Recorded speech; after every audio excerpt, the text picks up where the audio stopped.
Valecia Prater. I'm 29.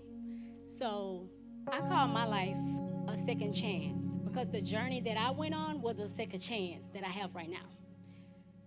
While I was pregnant with my son, I noticed that I had lumps from under my arm going into my breast. But to the doctors, it was called a fatty tissue. It wasn't nothing to be concerned about. So as I had my son, they told me that it'll just go away. Don't worry about it. So I had my son, but it didn't go away. And I was worried about it. I didn't pray. I didn't have faith. My faith was in the doctors. I built up the courage to finally go see a doctor 2 hours away from where I live. Because where we live, doctors pretty much say we can't do nothing.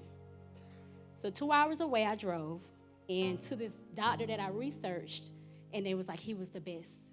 And he told me, he said, Valecia, I'm glad you caught this down, but you have symptoms of breast cancer. You're young. We have to be careful. And the fact that we caught it early, we have choices that you can take. So I went home and I talked to family, not God, family. And I asked them, what do they think? Of course, they said, go ahead and do the surgery so we can get over this. Not you, we can get over this. So I did the surgery. Scared, I don't like needles. And once I did the surgery, I'm like, everything will be fine. Because at that moment, I was the youngest store manager over $1 million company. So I wanted my position back. But I didn't get my position back. Everything was taken away. Once I had the surgery, I'm thinking I'm going back to work.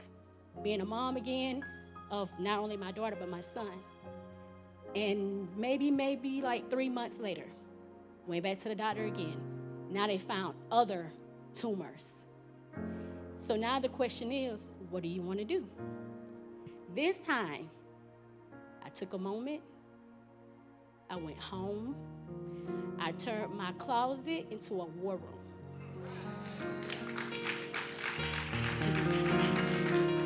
This time, I prayed. I didn't ask family. I didn't ask friends. I asked God. So as I put scriptures on my wall, I put notebooks in there. That was my prayer station. I went in there, prayed for healing, prayed for answers, prayed for faith. So as I entered my prayer room, I used to get calls saying, we need your kids' information so we can put them on our life insurance policy just in case the Lord take you. So I also received calls saying, okay, so did you repent just in case the Lord take you?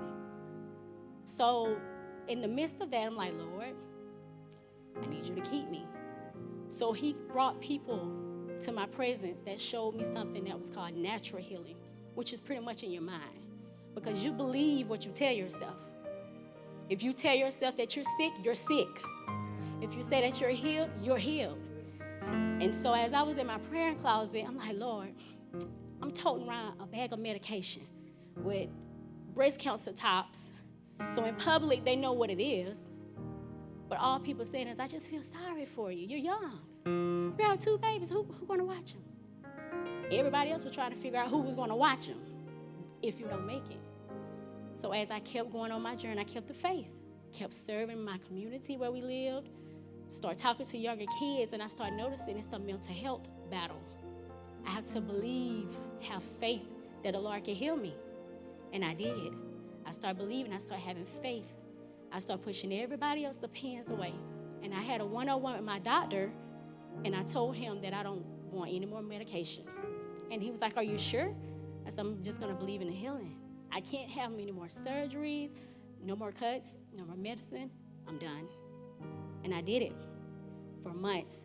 I started doing the natural healing, dieting, staying away from all this extra food, fried food and all this. I went into a natural healing. Once I took away the medicine, I felt so much better. It's like my mind I started to notice stuff, notice who I was again.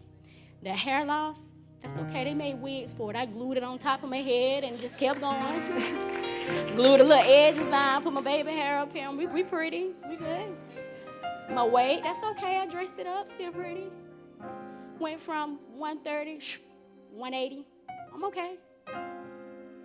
In my mind, I'm saying, Valecia, you're okay. You're still here. People buried you, but you're not going to bury yourself. God haven't called your number yet. You're going to stand up.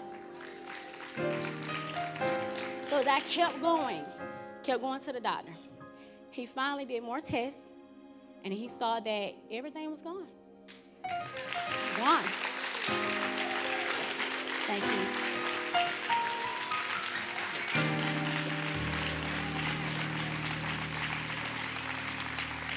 So as he did the test, he said, we just want to do one more thing on you. But we want you to ring this bell.